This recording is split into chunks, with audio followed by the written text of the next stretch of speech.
E o risco de infarto no inverno é 30% maior. Então, veja que é um assunto realmente para um cardiologista aqui no nosso programa e para você se preocupar. Principalmente se você passou dos 60. Eu estou recebendo o cardiologista Dr. Fábio Batista. Se bem que muitos jovens têm, parece que o infarto, doutor, boa tarde, seja bem-vindo ao programa. Boa tarde. Ele acaba sendo mais fulminante, desastroso, né? Às vezes levando já à morte mesmo em pessoas mais jovens, né? Na verdade, a incidência maior de infarto é entre 50 e 59 anos. Existe também essa história de que às vezes a gente consegue fazer uma coisa chamada circulação colateral, que são opções diferentes de artérias, que com o passar dos anos a gente consegue. Os mais jovens não têm isso. Então, quanto mais cedo o infarto der... Mais ou menos. Mais ou menos? O infarto sempre é uma doença grave. Tá. Bom, então vamos saber por que o infarto prefere o inverno. O que acontece? Eu sei que você tem 2 filmes. Quer mostrar pra gente? Claro, vamos lá. Então, vai lá, doutor, por favor. Doutor Fábio Batista, cardiologista, hoje aqui no Santa Receita. Vamos ver e entenda, preste atenção nisso. Aí, vamos para o primeiro vídeo. Essa imagem que vocês veem é um coração contraindo. Essas coisinhas vermelhinhas em cima são, na verdade, as artérias. Essas artérias que, quando elas obstruem, você tem um infarto. Então, aqui mostra direitinho o coração contraindo, relaxando, contraindo e relaxando. E por cima, deixa essa imagem aí. E essas são as artérias, parecem tão pequenas. Esse é o problema. São milímetros. 3, 4, 2 milímetros. Então, uma pequena plaquinha de 1 milímetro, às vezes, significa 30% do total dessa artéria, da luz. Nós falamos luz, mas é a parte interna. É um caninho. Às vezes... Se o caninho entupir, bal. Pronto, tem um infarto. Vixe. Esse é o mecanismo do infarto. E o coração é uma bomba, tá lá. Deixa eu ver a artéria agora, então. O que passa pela artéria da gente, na verdade? Na artéria passam inúmeras estruturas, as mais importantes. Glóbulos vermelhos, glóbulos brancos, o plasma, que é a parte líquida do sangue. Mas também tem estruturas que são transportadas, que levam gordura dentro da artéria. Essas coisinhas vermelhinhas... Essa é a artéria. Essa é a artéria aberta e lá dentro você está vendo os glóbulos vermelhos. Então vocês observam que nesse exemplo o fluxo de sangue está rápido, aí ele vai diminuindo, diminuindo, até que em determinado momento você tem depósitos de estruturas chamadas plaquetas que levam a obstrução, oclusão e infarto. Peraí, doutor, não entendi. Ele tá rápido por quê? Porque a pessoa é mais jovem? Não, o sangue ele passa bem rápido pela artéria. Tá. Mas quando você tem doença na parede da artéria, as plaquinhas de gordura, a velocidade diminui. Isso já vai comprometer o coração. Sem dúvida, isso já diminui o fluxo de sangue. E o que leva oxigênio para o músculo são essas coisinhas vermelhinhas. Quando você tem obstrução, o oxigênio chega menos no coração e isso que dá dor, dá angina. Tá. E acaba acontecendo um infarto. Agora, então não precisa nem... Pode vir. Não precisa nem muita gordura para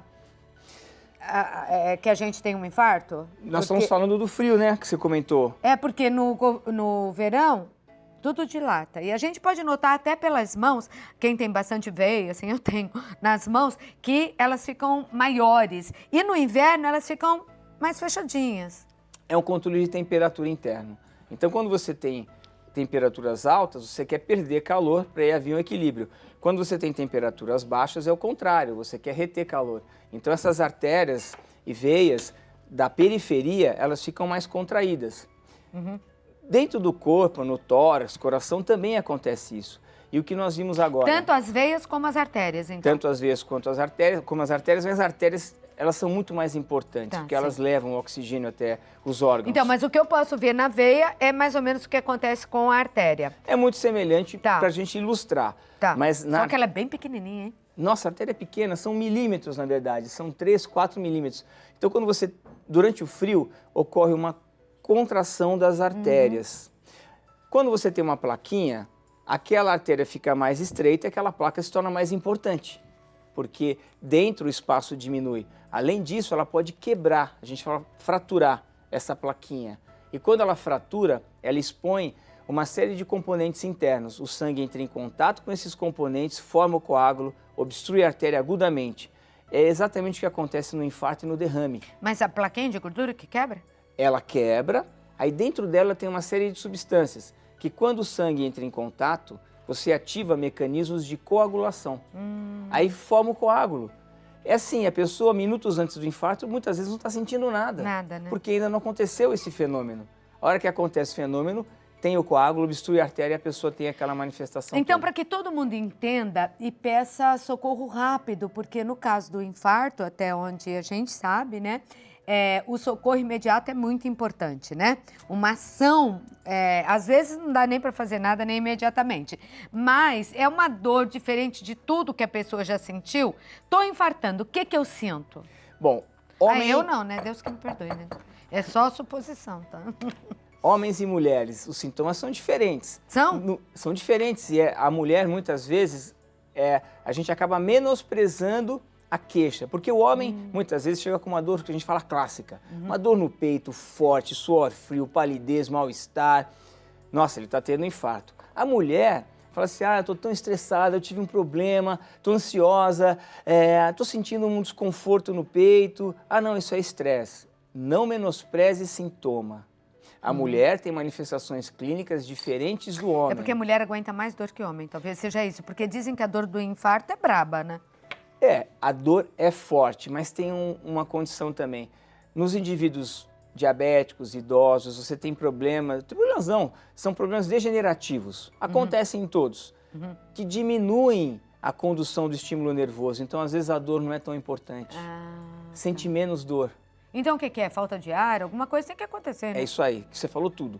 Um cansaço desproporcional. Eu estou bem, tranquilo aqui, conversando, começo a perceber que estou cansado. Ou para as atividades que antes eu desempenhava com facilidade, eu já não consigo mais desempenhar. Eu sinto cansaço. Ou subir a escada, meu coração dispara, sinto cansaço, falta de ar. Isso não é normal. Peraí, então pelo que o senhor está falando, você, né, que é muito jovem médica ainda, o coração dá sinais. Muitas vezes ele dá sinais, que é o que a gente chama de angina. A gente que não percebe. Menospreza. Estou ficando mais velho. Porque eu não fiz exercício. Porque eu engordei um pouco. Você não pode menosprezar sintoma, porque muitas vezes, 17% dos infartos, a primeira manifestação é morte súbita. Você não teve chance. Então, quando você tem algum sintoma, você deve procurar atendimento médico. Você falou uma coisa que é verdade. Começou a ter uma dor mais forte, um cansaço desproporcional, vá ao pronto atendimento, pronto-socorro, porque a maioria das mortes acontecem nas primeiras horas. E você só consegue reverter se você estiver dentro do hospital. E a gente sabe aqui, né, o quanto é difícil.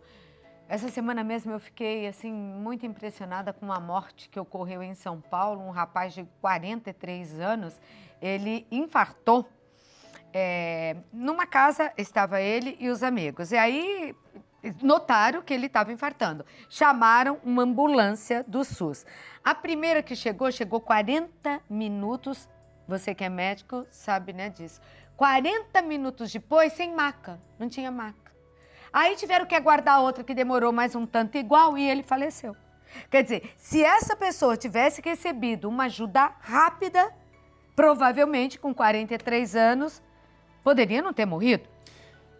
O que você busca nessa primeira hora do infarto a morte é elétrica, é uma arritmia grave, chama fibrilação ventricular. Essa arritmia só é revertida com aquele aparelhinho que dá choque, que chama desfibrilador. Eu posso não ter maca. Mas se eu tiver o desfibrilador... Eu tenho que ter o desfibrilador. Pelo menos, né? No mínimo.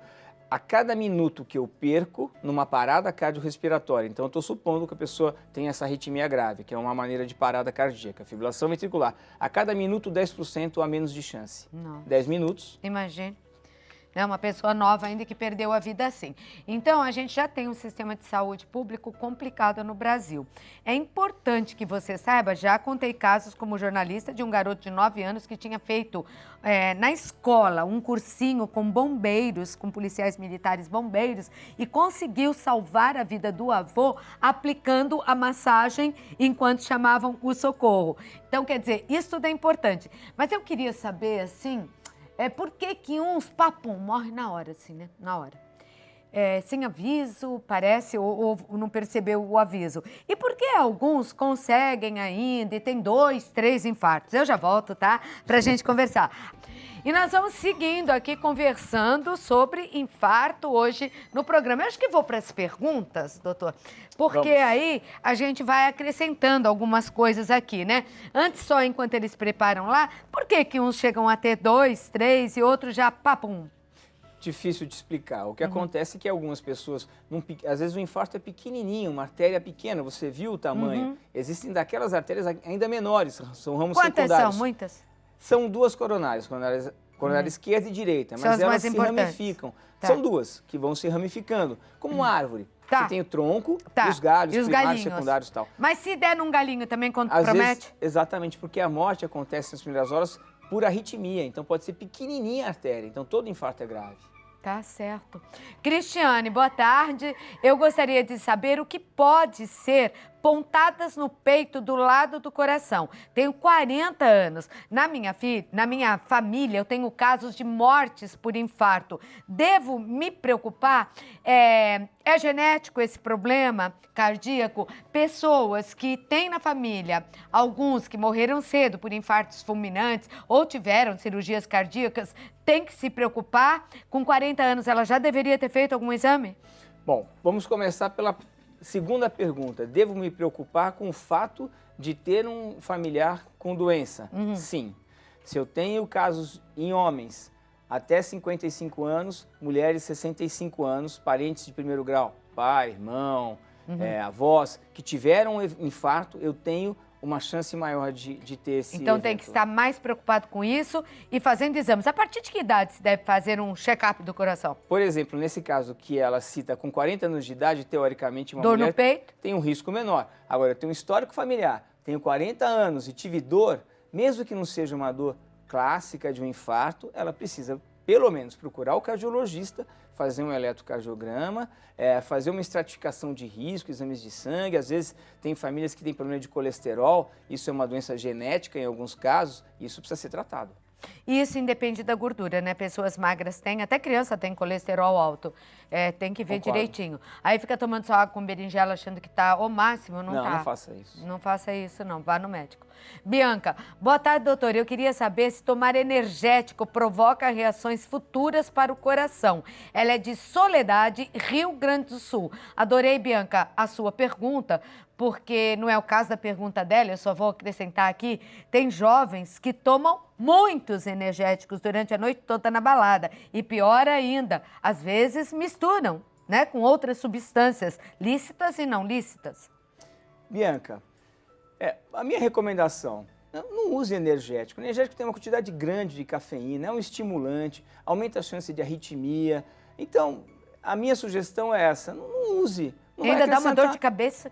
Não vai acrescentar nada na vida dela. Então, Bianca, pare de usar. para com isso. É melhor não.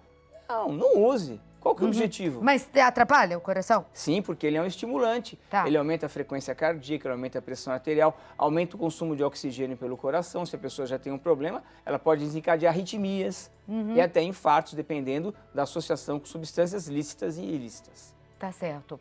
A Rose, boa tarde, tenho 46 anos, às vezes sinto o coração batendo forte, acelerado, chego a tossir. Já cheguei a medir esses batimentos e chegaram a 110. Isso seria um caso para me preocupar ou é normal? Ela é de Assis, cidade de Assis, São Paulo.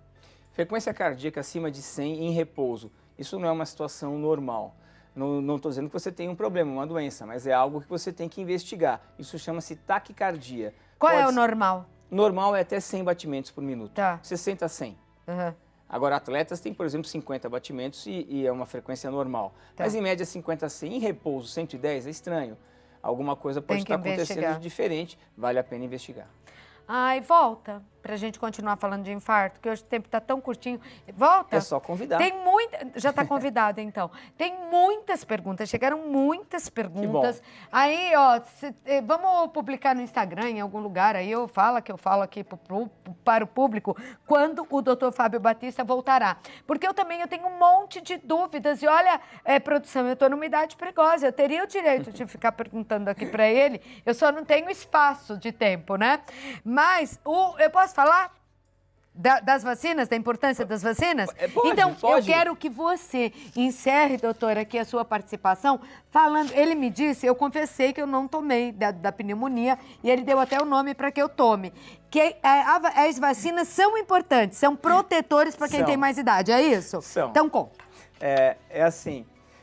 A gente falou do frio. O frio aumenta a chance de infarto. Ó, o Paulo Henrique Amorim aí, tava bem, foi assistir o Jogo do Brasil na segunda-feira, tinha voltado do jantar com os amigos, chegou em casa, papum, sem aviso. Quando você tem, durante o inverno, dias mais frios, você muda algumas substâncias que protegem o pulmão de processos infecciosos. Tá. Então você fica mais suscetível, favorece mais infecções respiratórias. Infecção respiratória leva a processo inflamatório aumenta a chance de infarto. Aí você pensa, gripe e pneumonia, são duas doenças preveníveis com vacina. Gente, toma vacina para gripe, toma vacina para pneumonia, procure seu médico, tá? Não espere chegar aqui como eu cheguei agora e falei para ela. E descobri que a apresentadora não tinha tomado, olha que vergonha. Eu não prescrevi, eu sugeri para ela. Não prescreveu. Ele me deu um nomezinho que vai me ajudar. Porque isso aqui é só chegar lá no posto, né? Na clínica, que vai aplicar a vacina e pedir. Olha como a vacina da pneumonia também é importante. Quer dizer, tudo que você puder fazer, a partir da alimentação, exercícios físicos e aquela regrinha que a gente já conhece, é importante para prevenir o infarto. Porque não é uma coisa que se agasalhar vai ajudar, não é isso, né? Claro que você se proteger do frio é interessante. É bom, mas não é vai suficiente. além disso. Claro. Doutor, muito obrigada. Volte para a gente continuar com Obrigado. as perguntas, que o público ficou com muitas dúvidas e eu também. Muito Bom, obrigado. para entrar em contato com o doutor Fábio Batista, cardiologista, você veio de onde, Fábio? São José dos Campos. São José dos Campos. E-mail, cardiologias, tá certo ou não? É isso? Cardiologia, SJC. SJC. São José dos Campos. Então, tá certo. Cardiologias, eu que não enxerguei direito aqui. sjc@uol.com.br, mas tá no vídeo também. Muito obrigada, viu, doutor? Obrigado. Pela participação aqui.